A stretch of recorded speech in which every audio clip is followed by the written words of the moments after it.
Na segunda parte dessa aula, nós vamos estudar a questão da dopagem semicondutores de uma maneira mais quantitativa. E a primeira pergunta que a gente vai querer entender é como calcular a ocupação média da banda de condução. Então, para isso, a gente vai precisar de utilizar ferramentas da física estatística que vocês viram nos cursos anteriores de vocês. Então, primeiramente, se a temperatura for nula, a resposta é bem direta, porque como a gente está lidando com semicondutores, para a temperatura zero, o que acontece é que a gente tem uma banda de valência completamente preenchida, aqui representado por esse negritado, né? E uma banda de condução totalmente vazia. A gente vai usar a seguinte notação: a gente vai designar a energia mais alta da banda de valência por EV, a energia mais baixa da banda de condução por EC, de maneira que EC menos EV dá justamente aqui a energia do gap. No entanto, se eu for olhar para a temperatura diferente de zero, a situação fica mais complicada, porque aí eu começo a ter aqui a probabilidade de alguns elétrons da banda de valência virem para a banda de condução.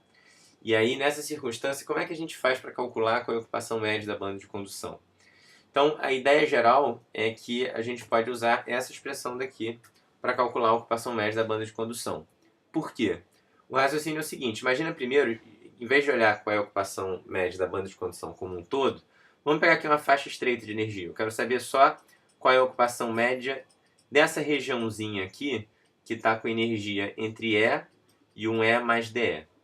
Bom, a primeira pergunta que a gente pode fazer é o seguinte: quantos estados existem aqui dentro? A gente sabe que a quantidade de estados nessa faixa de energia é dada por DE vezes a densidade de estados. Então, esse G daqui é a densidade de estados que a gente estudou já no início do curso bastante, que vocês viram também no curso de Física e Estatística. Então, isso daqui dá o número de estados que eu tenho entre E e E mais DE. Então, isso aqui é o número de estados.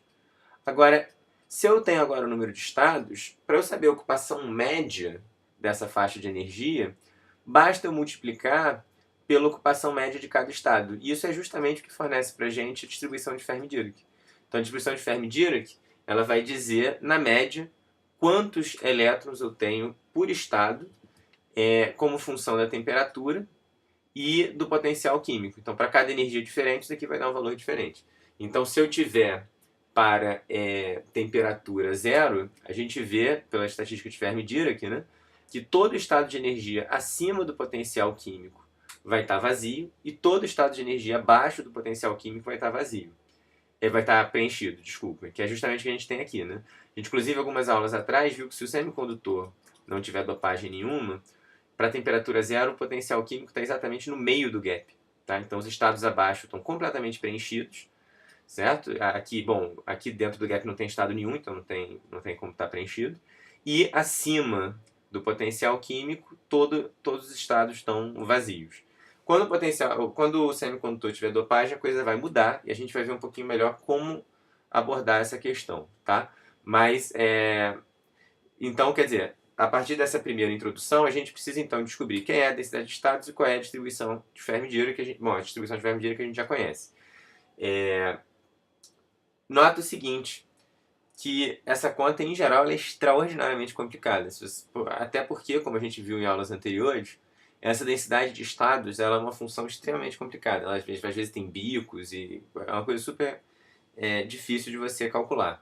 No entanto, o regime que mais interessa para a gente aqui é o regime de baixa temperatura, ou seja, baixa temperatura comparada com E menos μ, né? Com a energia. Aqui, esse é qualquer energia aqui de banda de condução. Então, nota que se essa condição valer para a energia mínima da banda de condução, ela vale para todo estado de energia da banda de condução.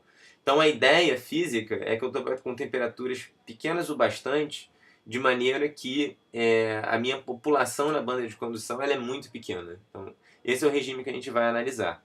Se a gente e lembre dos números que a gente deu, quer dizer, às vezes o gap está aí por volta de 1 elétron-volt, e lembrem que a temperatura ambiente ela é da ordem aí de dezenas de milieletron-volts, né? Então essa condição para muitas aplicações práticas é ótima. E aí nesse caso, como a banda de condução está praticamente esvaziada, a gente tem que nesse regime a distribuição de Fermi-Dirac vai ser muito menor do que 1, né? Ou seja, todos os estados de energia aqui na banda de condução que para temperatura zero estão completamente esvaziadas, para uma temperatura baixa que satisfaça essa condição daqui, vão estar com ocupação muito pequena. Dessa maneira, a gente não precisa usar a estatística de Fermi-Dirac, porque a gente pode aproximar ela pela estatística de gás ideal, pela estatística de Boltzmann, tá? Então aqui nesse slide, bom, estou usando sem ter relembrado, mas lembrem que esse beta é 1 sobre kT, né? Importante, que a gente está usando ao longo do curso, né? Esse K é a constante de Boltzmann. Então essa aproximação vai facilitar bastante a nossa vida, mas mais ainda vai facilitar a nossa vida perceber o seguinte: se a ocupação da minha banda de condução é muito baixa, isso significa que, em particular, o que tiver ocupado vai estar ocupado próximo aqui da energia de condução, ou seja, se eu olhar para energias muito grandes, aí é que esse estado vai estar completamente desocupado mesmo. E próximo à minha energia mínima da banda de condução, como a gente viu, a gente pode aproximar a nossa relação de dispersão por ser uma relação parabólica. Então, quando a relação de dispersão é parabólica, a gente calculou exatamente a densidade de estados. Ela é dada por essa expressão daqui. Revejam lá na aula do modelo de Sommerfeld, na aula 4. E aí, essencialmente, o cuidado que a gente tem que tomar aqui é que quando a gente tem um elétron no semicondutor, a gente nunca pode tratar ele como um elétron totalmente livre. A relação de dispersão é parabólica. No entanto, tem duas coisas. A massa dele não é a massa do elétron livre, é uma massa efetiva, que a gente aprendeu a calcular, e a energia mínima dele não é zero, ou seja, essa parábola, o valor mínimo dela não é zero, mas sim é C. Então, na aula 4 apareceu que a densidade de estados era proporcional à raiz de E, agora vai ser proporcional à raiz de E menos EC. Ou seja, em particular, se eu tiver aqui com energia um pouquinho menor do que a banda de condução, você vê que não tem densidade de estados nenhuma. A densidade de estados, essa expressão aqui só vale quando a energia é maior do que EC. Para energia menor do que EC, a densidade de estados é zero. Tá? E aí, quando você tem exatamente igual a EC, a densidade de estados é zero. Então, uma vez que a gente tem essas duas expressões, basta agora substituir aqui e calcular a integral. Agora dá para fazer a integral sem problema. Nota que essa minha integral, vou estender ela entre a energia mínima aqui da banda de condução e aqui eu estou integrando até infinito, que não tem problema nenhum, porque, como a gente viu, só vão estar ocupados os estados próximos aqui ao mínimo da banda de condução, no regime de temperatura que a gente está estudando. Então, integrar até infinito não faz diferença nenhuma, porque para energias muito maiores do que EC, a densidade, a estatística de Fermi-Dirac dá zero, e aí esses estados não afetam a densidade de elétrons da banda de condução. Então, tanto faz integrar até infinito, facilita a conta. E aí, quando você faz esse cálculo, não vou fazer aqui os detalhes, vocês podem olhar no livro, vocês vão ver que a ocupação média é dada por essa expressão daqui. Tá? Nota então que para a temperatura zero, ela vai a zero, e que decai aqui exponencialmente, né, com a temperatura. Então, realmente, para temperaturas muito baixas, a ocupação é bem pequena. A gente pode agora tentar analisar a mesma coisa para a banda de valência. Então, a gente agora quer ver qual é a população de buracos na banda de valência. E, novamente, quer dizer, se eu tiver temperatura zero, eu não tenho nenhum buraco na banda de valência, porque ela está totalmente preenchida. Se eu tiver a temperatura diferente de zero, eu tenho que fazer o cálculo. Então, eu vou designar essa população de buracos por P de T, e a conta é bem parecida com o caso anterior. Então, eu tenho que ver, primeiro, qual é o número de estados que eu tenho uma certa faixa de energia e multiplicar pela ocupação média desse estado. Nota que a probabilidade de você ocupar um estado por um buraco é a mesma probabilidade de você não estar ocupando ele com um elétron. Então, portanto, essa probabilidade de ocupar com um buraco é 1 menos a estatística de Fermi-Dirac, tá certo? Então, aqui muda um pouco o cálculo com relação ao cálculo do elétron, mas a ideia é bem parecida. E aqui as densidades de estados que a gente tem que botar são as densidades de estados da banda de valência, tá? E, novamente, aqui eu vou integrar de menos infinito até EV. Esse menos infinito aqui é imaterial, porque se eu estou com uma temperatura baixa, se o seu popular buraco é só perto ali da energia de valência, que é o que dá para ver daqui, ou seja, temperatura zero está tudo preenchido aqui, para uma temperatura baixa eu vou pegar alguns elétrons daqui e vou levar para a banda de condução, então com isso vão surgir alguns buracos na banda de valência, mas se a minha temperatura é baixa, isso significa que esses estados aqui muito para baixo, eles vão estar completamente preenchidos por elétrons, eles não vai ter buraco nenhum, tá? E agora a gente tem que tomar um certo cuidado com as aproximações que a gente vai fazer, porque a temperatura é bastante baixa, mas eu agora não posso, de maneira nenhuma, aproximar a estatística de Fermi-Dirac pela estatística de Boltzmann, porque a gente está no caso oposto. A temperatura é muito baixa e, portanto, os estados de valência estão quase certamente ocupados por elétron. Então, o NF é bem próximo de 1. Como ele é bem próximo de 1, isso daqui vai dar uma diferença muito grande com relação à estatística de Boltzmann. No entanto, eu continuo tendo, vou fazer de novo aqui a aproximação de baixas temperaturas. Baixa temperatura agora significa que beta vezes epsilon menos mi é muito menor do que menos 1. Então, quer dizer, em módulos, né, essa relação é igual que tinha antes, mas agora a minha energia, as energias possíveis aqui na banda de valência, elas estão abaixo do potencial químico. Né? Lembra que se tiver sem dopagem, o potencial químico vai dar bem no meio do gap. Mas mesmo que eu tenha dopagem, aí a gente na aula de hoje vai aprender a ver o que acontece com o potencial químico, mas necessariamente ele tem que estar em algum lugar dentro do gap. Porque para temperatura zero, mesmo com dopagem, eu sei que essa banda de valência vai estar toda preenchida e a banda de condução vai estar toda vazia. Então, necessariamente, o potencial químico tem que estar entre esses dois. Porque todas as energias, a temperatura zero, todas as energias acima do potencial químico estão vazias e todas abaixo estão cheias. Então, o potencial químico está em algum lugar aqui dentro do gap, né? E, portanto, as energias de valência são todas menores do que ele. E aí a nossa condição agora de temperatura baixa é dada por essa expressão. E aí nota que isso significa, né, se eu olhar para a minha distribuição de Fermi-Dirac, essa condição significa que essa exponencial é muito pequena. Que eu estou elevando E a um número muito negativo. Então, isso daqui vai ser praticamente zero e eu posso expandir então em Taylor essa distribuição de Fermi-Dirac. E ao fazer isso, vocês podem observar que 1 menos NF é dado pela exponencial de beta vezes epsilon menos mi. Ou seja, matematicamente bem parecido com o que tinha antes, mas não tem um menos aqui. Ou seja, faz toda a diferença do mundo. Tá? E por outro lado, isso daqui é a minha densidade de estados. Eu vou usar uma expressão também bem parecida com o que eu tinha antes, porque, novamente, para eu popular de buraco, eu vou estar populando próximo aqui da energia máxima. Então aqui eu posso aproximar também quadraticamente, né? E uma relação de dispersão quadrática leva a uma densidade de estados que é dada por essa expressão daqui. Só que agora a massa efetiva vai ser a massa efetiva do buraco, ou seja, tem a ver com a curvatura aqui da banda de valência e não com a curvatura da banda de condução. Da mesma maneira, agora aqui o que vai aparecer é essa raiz de EV menos E. Tá? Lembrando que aqui nesse caso a gente tem uma parábola invertida, né? Por isso que aqui dentro o argumento troca de sinal. Tá? E só fazendo aqui novamente mais um teste de consistência, lembrando que o epsilon é menor do que o mi, quando você vai começando a chegar para energias muito baixas, realmente essa exponencial daqui é zero. Então isso significa que o que aparece aqui no cálculo da densidade de buracos, né, esse 1 menos NF, ele é praticamente zero para energias muito baixas. Então, apesar de eu estar errando grosseiramente a minha densidade de estados quando eu estou longe do máximo da banda de valência, esse erro é imaterial, porque eu estou multiplicando essa densidade de estados por zero, então tanto faz. Tá? Então, novamente, tudo que a gente está fazendo aqui vale desde que eu tenha temperaturas baixas. Sempre essa é a condição que está envolvida. Novamente, se você agora pega essas duas expressões e substitui aqui, você vai ver que a densidade de buracos é dada por essa expressão daqui. Tá? Então, alguns comentários gerais sobre essas expressões. Primeiro, nota o seguinte: essa expressão te permite determinar a ocupação média de elétrons e a ocupação média de buracos, desde que você conheça o potencial químico. O problema é, em geral, a gente não conhece o potencial químico. Esse é o problema. Se a gente tiver um semicondutor sem dopagem, a gente viu algumas aulas atrás que o potencial químico está no meio do gap. Se tiver dopagem, a gente não sabe responder essa pergunta ainda. Então, esse mi é uma incógnita.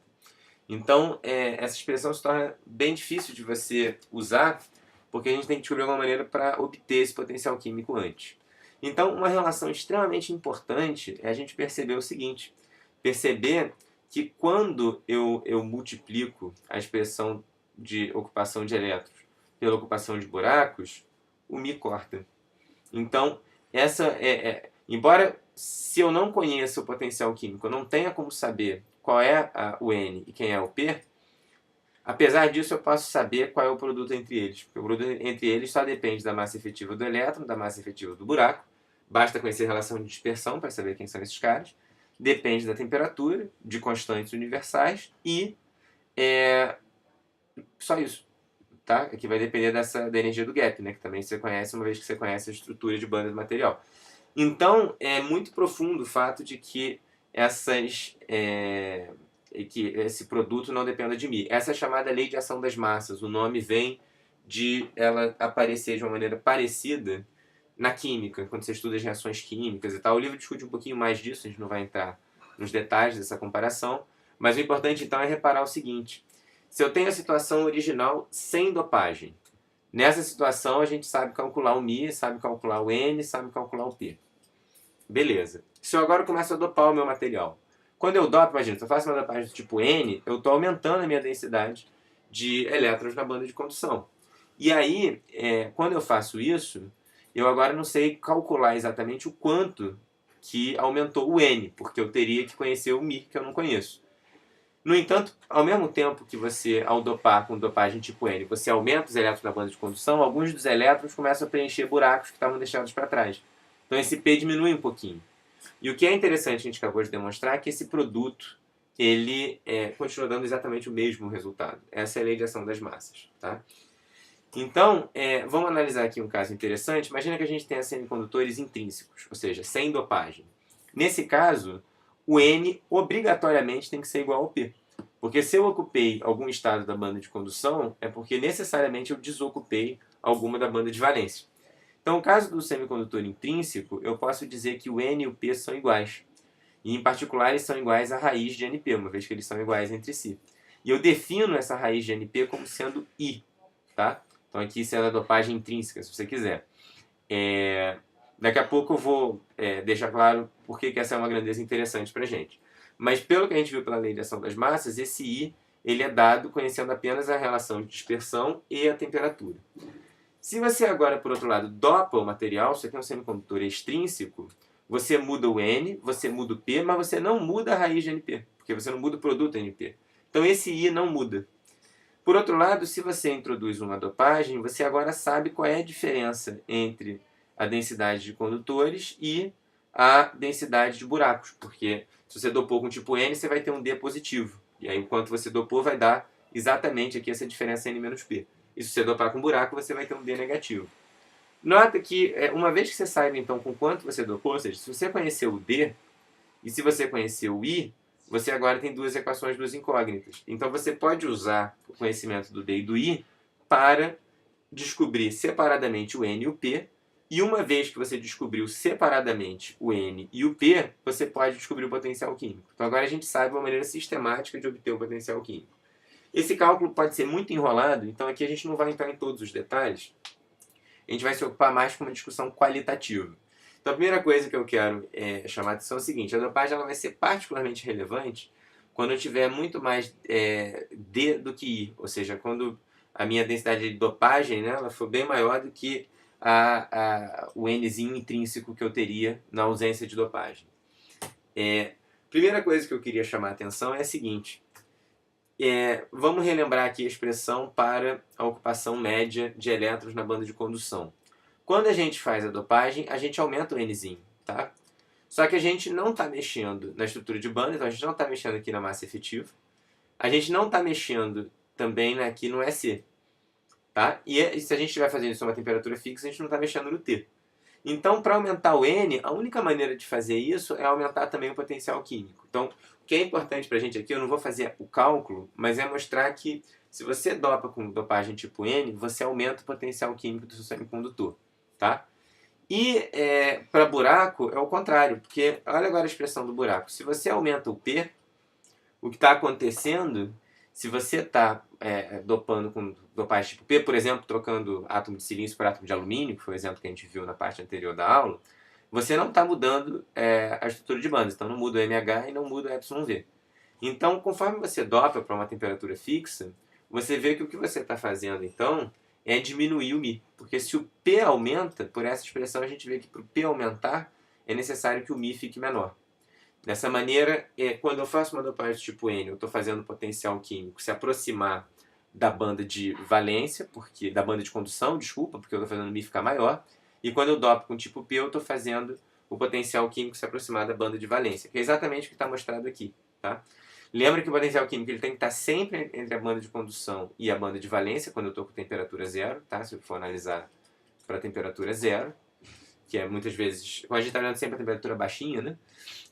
E aí o que está acontecendo é que se na situação extrínseca, né? Desculpa, na situação intrínseca, sem dopagem, o potencial químico ficava bem no meio do gap, quando eu faço dopagem do tipo N, meu potencial químico agora ele fica mais próximo da banda de condução, o que necessário, porque lembra que todos os estados de energia abaixo do potencial químico estão ocupados em T igual a zero. E quando eu dopo com dopagem tipo N, eu começo a ter estados ocupados aqui próximo à banda de condução. Lembra da aula anterior que a gente está introduzindo estados novos quando a gente dopa o nosso sistema. Então, realmente é necessário que esse potencial químico venha para cá. E a banda de valência é o contrário, porque quando... Desculpa, a banda de valência não. Dopagem do tipo P é o contrário. Ou seja, sem dopagem nenhuma, o potencial químico estaria no meio do caminho.